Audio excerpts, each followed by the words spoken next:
Hi ಎಲ್ಲರಿಗೂ ನಮಸ್ಕಾರ. ಕರ್ನಾಟಕ ರಾಜ್ಯ ಮುಕ್ತ ವಿಶ್ವವಿದ್ಯಾನಿಲಯ KSO ಇಂದ ಜುಲೈ ಸೈಕಲ್ ಮತ್ತು ಜಾನ್ವರಿ ಸೈಕಲ್ದು ಎಕ್ಸಾಮ್ ನೋಟಿಫಿಕೇಷನ್ಸ್ನ ಬಿಟ್ಟಿದ್ದಾರೆ, ಅಧಿಸೂಚನೆನ ಹೊರಡಿಸಿದ್ದಾರೆ. ನೀವು ಇಲ್ಲಿ ನೋಡ್ತಾ ಇರ್ಬೋದು, ಅಧಿಕೃತವಾಗಿ KSO ಇಂದ ಬಂದಿರುವಂಥ ನೋಟಿಫಿಕೇಷನ್ಸ್ ಇದು. ಡಿಸ್ಕ್ರಿಪ್ಷನ್ ಲಿಂಕ್ ಕೊಟ್ಟಿರ್ತೀನಿ, KSOದು ನೀವು ಅಲ್ಲಿ ಹೋಗಿ ಕೂಡ ಡೌನ್ಲೋಡ್ ಮಾಡ್ಕೊಂಡು ಚೆಕ್ ಮಾಡ್ಬೋದು. ಒಂದ್ಸಲ ನೀಟಾಗಿ ಚೆಕ್ ಮಾಡ್ಕೊಳ್ಳಿ, ನಿಮ್ದು ಯಾವ ಸೆಮಿಸ್ಟರ್ ಬರುತ್ತೆ, ಹಾಗೆಯೇ ನಿಮ್ದು ಯಾವ ಕೋರ್ಸ್ ಇದೆ, ಎಷ್ಟು ಫೀಸ್ ಇದೆ ಅಂತಲೂ ಕೂಡ ನಾನು ಇಲ್ಲಿ ಹೇಳ್ತೀನಿ. ನೀವು ಒಂದ್ಸಲ ನೀಟಾಗಿ ನೋಟಿಫಿಕೇಷನ್ ಡೌನ್ಲೋಡ್ ಮಾಡ್ಕೊಂಡು ಒಂದ್ಸಲ ಚೆಕ್ ಮಾಡ್ಕೊಳ್ಳಿ. ವಿಡಿಯೋನ ಸ್ಕಿಪ್ ಮಾಡದೆ ಕೊನೆವರೆಗೂ ನೋಡಿ. ಹಾಗೆಯೇ ಯಾರಾದರೂ ಹೊಸದಾಗಿ ಅಡ್ಮಿಷನ್ ಆಗಬೇಕು ಅಂತ ಅಂದ್ಕೊಂಡಿರೋರು, KSO ಇಲ್ಲಿ ಡಿಗ್ರಿ ಅಥವಾ ಮಾಸ್ಟರ್ ಡಿಗ್ರಿಗೆ ಜಾಯ್ನ್ ಆಗಬೇಕು ಅಂತ ಅಂದ್ಕೊಂಡಿರೋರು, ಇವಾಗ ಅಡ್ಮಿಷನ್ ಸ್ಟಾರ್ಟ್ ಆಗಿದೆ ಜುಲೈ ಸೈಕಲ್ಗೆ. ಇನ್ನು ಸೆಪ್ಟೆಂಬರ್ 15ನೇ ತಾರೀಕು ತನಕ ಲಾಸ್ಟ್ ಡೇಟ್ ಇದೆ. ಇನ್ನು ಯಾರ್ಯಾರು ಅಡ್ಮಿಷನ್ಸ್ ಆಗಿಲ್ಲ, ಯಾರ್ಯಾರು ಅಡ್ಮಿಷನ್ ಆಗಬೇಕು ಅಂತ ಅಂದ್ಕೊಂಡಿದ್ದೀರಾ ಅವ್ರು ಬೇಗ ಅಡ್ಮಿಷನ್ಸ್ನ ಮಾಡ್ಕೊಳ್ಳಿ, ಯಾಕಂದರೆ ಇನ್ನೂ ಟೈಮ್ ಇದೆ. ನಿಮ್ದೇನಾದರೂ PUC ಕಂಪ್ಲೀಟ್ ಆಗಿ ನೀವು ಡಿಗ್ರಿನ ರೆಗ್ಯುಲರ್ ಮಾಡೋಕ್ಕಾಗ್ತಿಲ್ಲ ಅನ್ನೋರು, ನಿಮ್ಮ KSO ಇಲ್ಲಿ ಕೂಡ ನೀವು ಡಿಗ್ರಿನ ಕಂಪ್ಲೀಟ್ ಮಾಡ್ಕೊಬೋದು. ಹಾಗೆಯೇ ನಿಮ್ದೇನಾದರೂ ಡಿಗ್ರಿ ಕಂಪ್ಲೀಟ್ ಆಗಿ ನೀವು ಮಾಸ್ಟರ್ಸ್ನ ರೆಗ್ಯುಲರ್ ಮಾಡೋಕ್ಕಾಗ್ತಿಲ್ಲ, ಮಾಸ್ಟರ್ಸ್ ಮಾಡಬೇಕು ಅಂತ ಅಂದ್ಕೊಂಡಿರೋರು, KSO ಅಲ್ಲಿ ನಿಮ್ದು ಯಾವುದೇ ಸ್ನಾತಕೋತ್ತರ ಪದವಿನೂ ಕೂಡ ನೀವು ಕಂಪ್ಲೀಟ್ ಮಾಡ್ಕೊಬೋದು. ನಾನು ಕಂಪ್ಲೀಟಾಗಿ ಜುಲೈ ಸೈಕಲ್ಗೆ ಅಡ್ಮಿಷನ್ಗೆ ಸಂಬಂಧಪಟ್ಟಂತೆ KSO ಅಲ್ಲಿ ಯಾವ್ಯಾವ ಕೋರ್ಸ್ ಅವೈಲೇಬಲ್ ಇದೆ, ಹಾಗೆ ಫೀಸ್ ಎಷ್ಟಿದೆ, ಮತ್ತು ನೀವು KSO ಅಲ್ಲಿ ಯಾವ ಕೋರ್ಸ್ ತೊಗೊಂಡ್ರೆ ನಿಮಗೆ ಬೆಸ್ಟ್ ಇದೆ, ಇದನ್ನೆಲ್ಲ ಕಂಪ್ಲೀಟ್ ಇನ್ಫಾರ್ಮೇಷನ್ ಜುಲೈ ಸೈಕಲ್ಗೆ ಸಂಬಂಧಪಟ್ಟಂತೆ ಇನ್ಫಾರ್ಮೇಷನ್ನ ಆಲ್ರೆಡಿ ವಿಡಿಯೋ ಮಾಡಿದ್ದೀನಿ. ಡಿಸ್ಕ್ರಿಪ್ಷನ್ ಲಿಂಕ್ ಕೊಟ್ಟಿರ್ತೀನಿ, ಯಾರಿಗಾದರೂ ಇಂಟ್ರೆಸ್ಟ್ ಇತ್ತಂದರೆ ಚೆಕ್ ಮಾಡಿ. ಹಾಗೆ ಹೊಸದಾಗಿ ಏನಾದರೂ KSO ನೀವು ಅಡ್ಮಿಷನ್ ಆಗ್ತಾ ಇದ್ದೀರಾ ಅಂತಂದರೆ ಫಸ್ಟ್ ಒಂದ್ಸಲ ವೀಡಿಯೋನ ಚೆಕ್ ಮಾಡಿ, ನೀವು ಆಮೇಲೆ ಕೂಡ KSO ಅಡ್ಮಿಷನ್ಸ್ನ ಆಗ್ಬೋದು. ಹಾಗೆಯೇ KSO ಅಲ್ಲಿ ಡ್ಯೂಯಲ್ ಡಿಗ್ರಿ ಆಪ್ಷನ್ ಕೂಡ ಇದೆ. ನೀವು ಒಟ್ಟಿಗೆ 2 ಡಿಗ್ರಿನ ಮಾಡ್ಬೋದು. ನೀವು ಒಟ್ಟಿಗೆ BCom ಮತ್ತು BA ಜಾಯ್ನ್ ಮಾಡ್ಕೊಬೋದು, ಅಥವಾ ನೀವು MCom ಅಥವಾ MBA ಒಟ್ಟಿಗೆ ಮಾಡ್ಬೋದು. ಡ್ಯೂಯಲ್ ಡಿಗ್ರಿ ಆಪ್ಷನ್ ಇದೆ, ಅದು ಕೂಡ KSO ಇದೆ. ನೀವು ಅಡ್ಮಿಷನ್ ಆಗಬೇಕಾದ್ರೆ ಒಂದ್ಸಲ ಕೇಳಿದ್ರೆ ನಿಮಗೆ ಅದ್ರ ಬಗ್ಗೆನೂ ಕೂಡ ಎಕ್ಸ್ಪ್ಲೈನ್ ಮಾಡ್ತಾರೆ. KSO ಅಲ್ಲಿ ರೀಜನಲ್ ಸೆಂಟರ್ಸಲ್ಲಿ ಯಾರಿರ್ತಾರೆ ಅವ್ರು ನೀವು ಕೇಳಿದರೆ ನಿಮ್ಗೆ ಅವ್ರು ಹೇಳ್ತಾರೆ. ಡಿಸ್ಕ್ರಿಪ್ಷನ್ ಲಿಂಕ್ ಕೊಟ್ಟಿರ್ತೀನಿ, ಬಿಫೋರ್ ವೀಡಿಯೋದೆಲ್ಲ ಒಂದ್ಸಲ ಚೆಕ್ ಮಾಡಿ. ಹಾಗೆಯೇ ಇವಾಗ ಜುಲೈ ಸೈಕಲ್ ಮತ್ತು ಜಾನ್ವರಿ ಸೈಕಲ್ಗೆ ಎಕ್ಸಾಮ್ ನೋಟಿಫಿಕೇಷನ್ಸ್ನ ಹೊರಡಿಸಿದ್ದಾರೆ KSO ಇಂದ. ನೀವು ಇಲ್ಲಿ ನೋಡ್ತಾ ಇರ್ಬೋದು, 24ನೇ ತಾರೀಕು 8ನೇ ತಿಂಗಳು 2026ರಿಂದ ಎಕ್ಸಾಮ್ ಫೀಸ್ನ ಪೇ ಮಾಡೋದಕ್ಕೆ ಡೇಟ್ ಸ್ಟಾರ್ಟ್ ಆಗಿದೆ.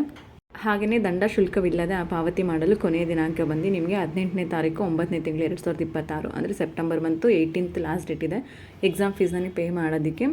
200 ರೂಪಾಯಿ ಫೈನ್ ಥರ ನೀವು 25ನೇ ತಾರೀಕು 9ನೇ ತಿಂಗಳು 2026 ತನಕ ಎಕ್ಸಾಮ್ ಫೀಸ್ನ ಪೇ ಮಾಡೋದಕ್ಕೆ ಲಾಸ್ಟ್ ಡೇಟ್ ಅಂತ ಕೊಟ್ಟಿದ್ದಾರೆ. ನೀವು ನೀಟಾಗಿ ಒಂದ್ಸಲ ನೋಡ್ಕೊಳ್ಳಿ. ಆಲ್ರೆಡಿ ಸ್ಟಾರ್ಟ್ ಆಗಿದೆ ಎಕ್ಸಾಮ್ ಫೀಸ್ ಪೇ ಮಾಡೋದಕ್ಕೆ, ಡೇಟ್ ಸ್ಟಾರ್ಟ್ ಆಗಿದೆ. ಲಾಸ್ಟ್ ಡೇಟ್ ನಿಮಗೆ ಸೆಪ್ಟೆಂಬರ್ ಮಂತ್ 18th ಇದೆ. ಅಷ್ಟರಲ್ಲಿ ನೀವು ಎಕ್ಸಾಮ್ ಫೀಸ್ನ ಪೇ ಮಾಡ್ಕೊಂಬಿಡ್ಬೇಕು. ನಿಮಗೆ ಅಕ್ಟೋಬರೆಲ್ಲ ಆಲ್ಮೋಸ್ಟ್ ಅಕ್ಟೋಬರ್ ಮಂತಿಂದನೇ ಸ್ಟಾರ್ಟ್ ಆಗುತ್ತೆ ಅಂತ ಹೇಳಿದ್ದಾರೆ. ಅಕ್ಟೋಬರ್ ಮಂತಲ್ಲೇ ಸ್ಟಾರ್ಟ್ ಮಾಡ್ತಾರೆ. ನವಂಬರ್ ಮಂತಿಗೆಲ್ಲ ಎಕ್ಸಾಮ್ ಮುಗ್ದೋಗುತ್ತೆ ನಿಮ್ಮದು. ಅಕ್ಟೋಬರ್ ಮಂತಲ್ಲಿ ಸ್ಟಾರ್ಟ್ ಆಯ್ತಂದರೆ ನವಂಬರ್ ಮಂತ್ ಒಳಗಡೆ ನಿಮ್ಮದು ಎಕ್ಸಾಮ್ ಕಂಪ್ಲೀಟ್ ಆಗಿರುತ್ತೆ.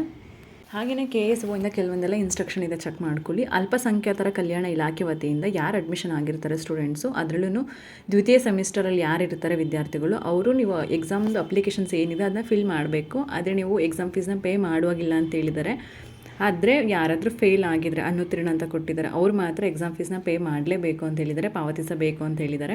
ಯಾರು ಫ್ರೆಷರ್ಸ್ ಇರ್ತೀರ, ಯಾರು ಫ್ರೆಷರ್ ಆಗಿದ್ದೀರಾ, ಇವಾಗ ಅಲ್ಪಸಂಖ್ಯಾತರ ಕಲ್ಯಾಣ ಇಲಾಖೆ ವತಿಯಿಂದ ಅಡ್ಮಿಷನ್ ಆಗಿರುವಂಥ ಸ್ಟೂಡೆಂಟ್ಸು, ಸೆಕೆಂಡ್ ಸೆಮಿಸ್ಟ್ರಲ್ಲಿ ಇರುವಂಥ ವಿದ್ಯಾರ್ಥಿಗಳು, ಅವ್ರು ನೀವು ಬರೀ ಅಪ್ಲಿಕೇಶನ್ ಎಕ್ಸಾಮ್ ಫೀಸ್ದು ಅಪ್ಲಿಕೇಶನ್ ಫಿಲ್ ಮಾಡಬೇಕು.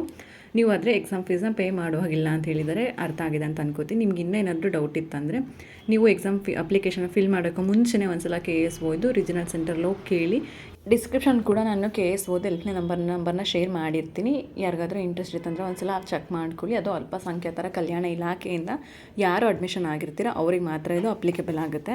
ನೀವು ಇಲ್ಲಿ ನೋಡ್ತಾ ಇರ್ಬೋದು, UG ಮತ್ತು PG ಕೋರ್ಸ್ಗಳು, ಅಂದರೆ ಸ್ನಾತಕ ಮತ್ತು ಸ್ನಾತಕೋತ್ತರ ಪದವಿ ಕೋರ್ಸ್ಗಳಿಗೆ ಸೆಮಿಸ್ಟರ್ ಪ್ರೋಗ್ರಾಮ್ದು ಯಾವ್ಯಾವ ಕೋರ್ಸ್ ಇದೆ ಅಂತ ಚೆಕ್ ಮಾಡ್ಕೊಳ್ಳಿ. ಹಾಗೆ ಫೀಸ್ ಎಷ್ಟಿದೆ ಅಂತಲೂ ಕೂಡ ಇಲ್ಲಿ ಟೇಬಲ್ ಕೊಟ್ಟಿದ್ದಾರೆ. ನೀಟಾಗಿ ಒಂದ್ಸಲ ನೀವು ನೋಡ್ಕೊಳ್ಳಿ, ನಿಮ್ದು ಯಾವ ಕೋರ್ಸ್ ಬರುತ್ತೆ, ಹಾಗೆ ನಿಮ್ದು ಯಾವ ಸೆಮಿಸ್ಟರ್ ಇದೆ ಅಂತಲೂ ಚೆಕ್ ಮಾಡ್ಕೊಂಡು ನೀವು ಎಕ್ಸಾಮ್ ಫೀಸ್ನ ಪೇ ಮಾಡಬೇಕಾಗುತ್ತೆ. ಟೋಟಲ್ ಆಗಿ BBA ಸ್ಟೂಡೆಂಟ್ಸ್ಗೆ 1500 ಇದೆ ಎಕ್ಸಾಮ್ ಫೀಸ್. 5 ಪತ್ರಿಕೆಗೂ ನಿಮ್ದೇನಾದರೂ ಬ್ಯಾಕ್ ಆಗಿತ್ತು, ಯಾವುದಾದ್ರೂ ಸಬ್ಜೆಕ್ಟು ಫೇಲ್ ಆಗಿತ್ತು ಅಂದರೂ ಕೂಡ ನೀವು ಈ ಸೆಮ್ಮಲ್ಲಿ ಎಕ್ಸಾಮ್ನ ಕಟ್ಟಿ ನೀವು ಕೂಡ ಕ್ಲಿಯರ್ ಮಾಡ್ಕೊಬೋದು. ನಿಮ್ದು ಯಾವುದಾದ್ರೂ ಕೋರ್ಸ್ ಅಥವಾ ಯಾವುದಾದ್ರೂ ನಿಮ್ಮದು ಸಬ್ಜೆಕ್ಟ್ ಏನಾದರೂ ಯಾವ ಸೆಮಿಸ್ಟರ್ ಆದರೂ ಬ್ಯಾಕ್ ಆಗಿತ್ತು ಅಂದರೆ ನೀವು ಅದನ್ನು ಕೂಡ ಎಕ್ಸಾಮ್ ಫೀಸ್ನ ಪೇ ಮಾಡಿ ಎಕ್ಸಾಮ್ನ ಕ್ಲಿಯರ್ ಮಾಡ್ಕೊಬೋದು ಅಂತ ಹೇಳಿದ್ದಾರೆ. ಹಾಗೆಯೇ MA, MCom, BCA, ಹಾಗೆ BSc ಮತ್ತು ಇನ್ನೂ ಕೆಲವೊಂದೆಲ್ಲ ಕೋರ್ಸ್ ಇದೆ, BSW, ಇದೆಲ್ಲ ಯಾವ ಸೆಮಿಸ್ಟರ್ ಇದೆ, ಟೋಟಲ್ ಫೀಸ್ ಎಷ್ಟಿದೆ, ಎಕ್ಸಾಮ್ ಫೀಸ್ ಎಷ್ಟು, ಇದನ್ನೆಲ್ಲ ನೀಟಾಗಿ ಒಂದ್ಸಲ ನೋಡ್ಕೊಳ್ಳಿ. ಯಾಕಂದರೆ ಒಂದ್ಸಲ ಎಕ್ಸಾಮ್ ಫೀಸ್ನ ಪೇ ಮಾಡಾದಮೇಲೆ ನಿಮಗೆ ಅಮೌಂಟು ರೀಫಂಡ್ ಆಗಲ್ಲ.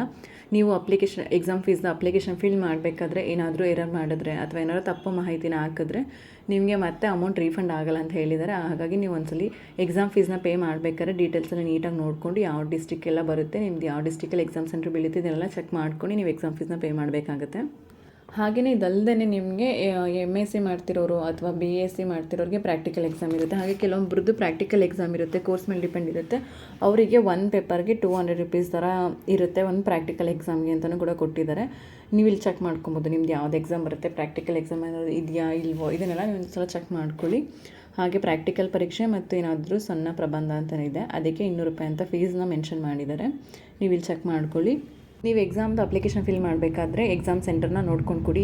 KSO ಇಂದ ಎಷ್ಟು ಎಕ್ಸಾಮ್ ಸೆಂಟರ್ನ ಕೊಟ್ಟಿದ್ದಾರೆ ಅದರಲ್ಲಿ ನೀವು ಒಂದೇ ಚಾಯ್ಸ್ ಮಾಡ್ಕೊಬೇಕಾಗುತ್ತೆ. ನಿಮಗೆ ಯಾವ ಡಿಸ್ಟ್ರಿಕ್ಟ್ ಬೇಕಾ, ಯಾವುದು ಎಕ್ಸಾಮ್ ಸೆಂಟರ್ ಬೇಕು ಅದನ್ನೇ ಚಾಯ್ಸ್ ಮಾಡ್ಕೊಬೋದು. ಆದರೆ ಅಲ್ಲಿ ಯಾವುದು ಶೋ ಆಗ್ತಿರುತ್ತೆ ನೀವು ಆನ್ಲೈನಲ್ಲಿ ಅಪ್ಲೈ ಮಾಡಬೇಕಾದ್ರೆ ಎಕ್ಸಾಮ್ ಫೀಸ್ಗೆ, ಅದರಲ್ಲಿ ನೀವು ಒಂದು ಪರೀಕ್ಷಾ ಕೇಂದ್ರನ ಚಾಯ್ಸ್ ಮಾಡ್ಕೊಬೇಕು ಅಂತ ಹೇಳಿದ್ದಾರೆ. 2 ಆಪ್ಷನ್ ಇರಲ್ಲ.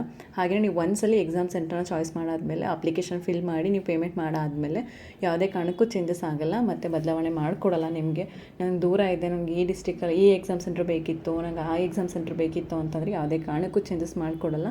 ನೀವು ಯಾವ ಎಕ್ಸಾಮ್ ಸೆಂಟರ್ನ ಕೊಟ್ಟಿರ್ತೀರಾ ಅಪ್ಲಿಕೇಶನ್ ಫಿಲ್ ಮಾಡಬೇಕಾದ್ರೆ ಅದೇ ಫೈನಲ್ ಆಗಿರುತ್ತೆ. ಅಲ್ಲೇ ಹೋಗಿ ನೀವು ಎಕ್ಸಾಮ್ನ ಬರೀಬೇಕಾಗುತ್ತೆ.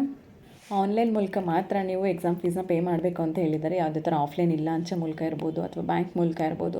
ಇನ್ನು ಯಾವುದೇ ಥರ ಆಫ್ಲೈನ್ ಮೂಲಕ ನೀವು ಎಕ್ಸಾಮ್ ಫೀಸ್ನ ಪೇ ಮಾಡೋಗಿಲ್ಲ, ಆನ್ಲೈನ್ ಮೂಲಕ ಮಾತ್ರ ನೀವು ಎಕ್ಸಾಮ್ ಫೀಸ್ನ ಪೇ ಮಾಡಬೇಕು ಅಂತ ಹೇಳಿದ್ದಾರೆ. ಹಾಗೆ ನೀವು ಒಂದ್ಸಲ ಎಕ್ಸಾಮ್ ಫೀಸ್ನ ಪೇ ಮಾಡಾದಮೇಲೆ ನಿಮಗೆ ಅಮೌಂಟ್ ಯಾವುದೇ ಕಾರಣಕ್ಕೂ ರೀಫಂಡ್ ಆಗಲ್ಲ, ರಿಟರ್ನ್ ಆಗಲ್ಲ. ಹಾಗೆ ಏನೇ ತೊಂದರೆ ಇದ್ದರೂ ಅದು ನಿಮ್ಮದೇ ಫಾಲ್ಟ್ ಆಗಿರುತ್ತೆ. KSO ಒಂದ್ಸಲ ನಿಮ್ಮದು ಎಕ್ಸಾಮ್ ಫೀಸ್ ಪೇಮೆಂಟ್ ಆಗ್ತಿದೆ ಅಂತಂದರೆ ಅಮೌಂಟ್ ಯಾವುದೇ ಕಾರಣಕ್ಕೂ ರಿಟರ್ನ್ ಬರಲ್ಲ ನಿಮಗೆ. ಇದನ್ನು ಕೆಲವೊಂದೆಲ್ಲ ಇನ್ಸ್ಟ್ರಕ್ಷನ್ ಇದೆ, ನೀಟಾಗಿ ಒಂದ್ಸಲ ಚೆಕ್ ಮಾಡ್ಕೊಳ್ಳಿ. ನೀವೇನಾದರೂ ಎಕ್ಸಾಮ್ ಫೀಸ್ನ ಪೇ ಮಾಡದೆ ಹೋಗಿ ನೀವು ಎಕ್ಸಾಮ್ ಏನಾದರೂ ಬರೆದ್ರೆ ನಿಮಗೆ ರಿಸಲ್ಟ್ ಅನೌನ್ಸ್ ಮಾಡಲ್ಲ ಅಂತಲೂ ಕೂಡ ಹೇಳ್ಬಿಟ್ಟಿದ್ದಾರೆ. ಇದಲ್ಲದೆ ನೀವು ಫಸ್ಟ್ ಇಯರಲ್ಲಿ ಅಡ್ಮಿಷನ್ ಆಗಿದ್ದೀರಾ, ಫಸ್ಟ್ ಇಯರಲ್ಲಿ ನೀವು ಒಂದು ಎಕ್ಸಾಮ್ ಸೆಂಟರ್ನ ತೊಗೊಂಡು ಎಕ್ಸಾಮ್ನ ಬರೆದಿದ್ದೀರಾ, ಸೆಕೆಂಡ್ ಟೈಮು ನೀವು ಬೇರೆ ಎಕ್ಸಾಮ್ ಸೆಂಟರ್ನ ತೊಗೊಂಡ್ರೆ ಆಪ್ಷನ್ ಇಲ್ಲ ಅಂತ ಹೇಳಿದ್ದಾರೆ. ಇನ್ ಕೇಸ್ ನೀವೇನಾದರೂ ತೊಗೊಂಡಿದ್ದೀರಾ ಅಂತ ಅಂದರೆ ಅದಕ್ಕೆ ಎಕ್ಸ್ಟ್ರಾ ನೀವು ಫೀಸ್ನ ಪೇ ಮಾಡಿ ನೀವು ಪರೀಕ್ಷಾ ಕೇಂದ್ರನ ಬೇರೆ ತೊಗೋಬೇಕಾಗತ್ತೆ ಅಂತ ಹೇಳಿದ್ದಾರೆ. ನೀವು ಒಂದ್ಸಲಿ ಏನಾದರೂ ಡಿಗ್ರಿ ಜಾಯ್ನ್ ಆಗಿದ್ದೀರಾ ಅಂತ ಅಂದರೆ ನಿಮ್ಮದು ಡಿಗ್ರಿ ಕಂಪ್ಲೀಟ್ ಆಗೋವರೆಗೂ ಒಂದೇ ಎಕ್ಸಾಮ್ ಸೆಂಟರ್ ಇರಬೇಕು. ನೀವೇನಾದರೂ ಎಕ್ಸಾಮ್ ಸೆಂಟರ್ನ ಚೇಂಜ್ ಮಾಡ್ತೀನಿ ಅಂತ ಅಂದರೆ ಅದಕ್ಕೆ ಎಕ್ಸ್ಟ್ರಾ ಮತ್ತೆ ಫೀಸ್ನ ಪೇ ಮಾಡಬೇಕಾಗುತ್ತೆ. ಹಾಗಾಗಿ ನೀವು ಒಂದ್ಸಲಿ ಡಿಗ್ರಿ ಜಾಯ್ನ್ ಆಗಿದ್ದೀರಾ ಫಸ್ಟ್ ಟೈಮ್ ಡಿಗ್ರಿ ಎಕ್ಸಾಮ್ನ ಬರೀತಾ ಇದ್ದೀರಾ ಅಂತಂದರೆ ನಿಮ್ಗೆ ಯಾವುದು ಹತ್ರ ಇದೆ ಆ ಎಕ್ಸಾಮ್ ಸೆಂಟರ್ನೇ ತೊಗೊಳ್ಳಿ.